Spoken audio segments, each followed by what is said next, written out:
دیکھیں پہلی بات آپ نے الیکشن کی ہے، تو الیکشن جو ابھی صورتحال ہے، الیکشن ہو رہے ہیں ہمارے پاس، جو گراؤنڈ کی صورتحال ہے نا کہ الیکشن ہو رہے ہیں. اگر الیکشن آگے جاتے ہیں تو ہم نے پہلے بھی کہا تھا کہ آئین کے مطابق الیکشن ہونے چاہیے اور لیول پلینگ فیلڈ نہیں دی گئی. آپ سیدھی بات کریں، پی ٹی آئی کی بات کریں، ہمیں کس بات کا خوف ہے؟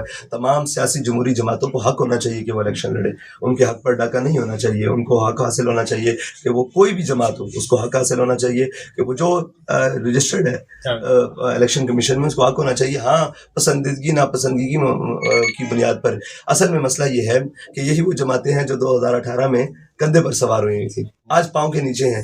تو دیکھیں، حالات کو دیکھ کر اور اپنے مطابق فیصلے کرنے چاہیے. استعمال ہونے سے بچنا چاہیے. جب آپ استعمال ہوں گے تو آپ کو کوئی پھینک دے گا، تو آپ اپنی بنیاد پر، اپنے نظریے پر. اور وہی کام جو آج پی ٹی آئی کے ساتھ ہو رہا تھا پچھلے الیکشن میں، آپ کو پتا ہے کس جماعت کے ساتھ ہو رہا تھا، اور سیکھا کچھ نہیں ہے 5 سال میں. وہ جماعت پھر آ کر آج وہی حرکتیں کر رہی ہے. تو یہ سیاسی تمام جماعتوں کو بیٹھ کر سوچنا چاہیے کہ ہمیں پاکستان کے مستقبل کی بات کرنی چاہیے، اپنی لڑائیاں چھوڑ کر. یہاں صرف پسندیدگی اور ناپسندیدگی کی بات چل رہی ہے. دوسری آپ نے بات کی ہے کہ فلسطین کی. دیکھیں، فلسطین کے لیے پاکستانی قوم نے بہت درد اور بہت غصہ، غم و غصہ کا اظہار کیا ہے. لیکن مسئلہ یہ ہے ہماری قیادت کا، ہماری پاکستان کی پوری قیادت کا. دیکھیں، فلسطینیوں کو سب سے زیادہ امیدیں کس سے ہیں؟ پاکستان سے. اور ہماری قیادت کا کردار کیا رہا ہے؟ ہم نے کہا جی اخلاقی اور سیاسی حمایت ہم ان کی جاری رکھیں گے. وہ ہم سے سیاست میں بھی آگے ہیں، اخلاق میں بھی آگے ہیں. جو اپنی جانیں دے کر بیت المقدس کا، اپنے بچوں کے مستقبل دے کر بیت المقدس کا کی حفاظت کر رہے ہیں، وہ کیا اخلاقی لحاظ سے ہم سے کمزور ہیں؟ کیا وہ سیاسی لحاظ سے ہم سے کمزور ہیں؟ جنہوں نے اتنی لاکھوں جانیں دے دی ہیں، ہزاروں بچے مروا دیے ہیں، اور آج بھی غزہ کے اندر بیٹھے ہوئے ہیں، بھوک کے اندر، فاقہ کشی کے اندر، سارے کے اندر. کیا وہ سیاسی لحاظ سے ہم سے کمزور ہیں؟ بھائی، خون دے کر وہ آبیاری کر رہے ہیں فلسطین کی، تو وہ ہم سے سیاسی لحاظ سے کمزور نہیں ہے. مسئلہ یہ ہے، آپ یہ دیکھیں کہ پوری OIC سمیت پورے پاکستان اور تمام امت مسلمہ، یہ سب پاکستان مجرم نہیں ہے، تمام امت مسلمہ کے 57 اسلامی ممالک کے حکمران جنہوں نے ایک اسپرو کی گولی وہاں تک نہیں پہنچا سکے، رفح کا بارڈر کھلوا کر وہاں زخمیوں کے لیے ایک انجیکشن اور ایک پٹی نہیں پہنچا سکے. آپ ان کی حیثیت دیکھیں دنیا میں کیا ہے، ان کی بات سنتا کون ہے، ان کے افکار اور ان کے اقتدار کیا ہے. ان کو تو امریکی دورے یاد ہیں.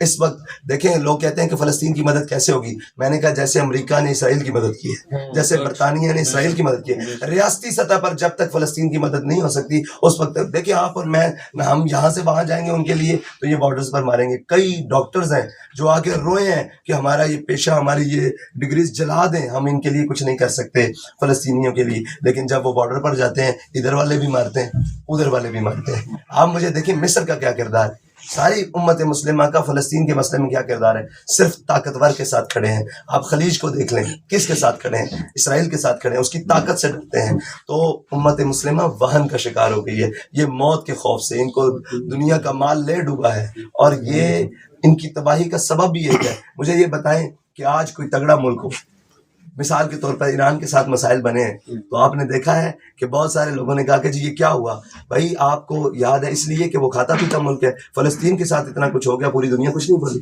آج خدا نخواستہ خاکم بدہن کوئی خلیجی ممالک یا سعودی عرب کے ساتھ کچھ ہوتا ہے، پوری امت مسلمہ کہے گی ہم حرمین کی حفاظت کے لیے ایک ہیں. مجھے یہ بتائیں کہ بیت المقدس کی حفاظت کے لیے کیوں ایک نہیں؟ اس لیے کہ وہ غریب ہیں، اس لیے کہ وہ مسکین ہیں، ان کے مقابلے میں طاقتور بڑا ہے، اس لیے. تو وہ قومیں تباہ ہو جاتی ہیں جو دیکھ کر فیصلہ کرتی ہیں کہ ہم نے کس کے ساتھ کھڑے ہونا ہے.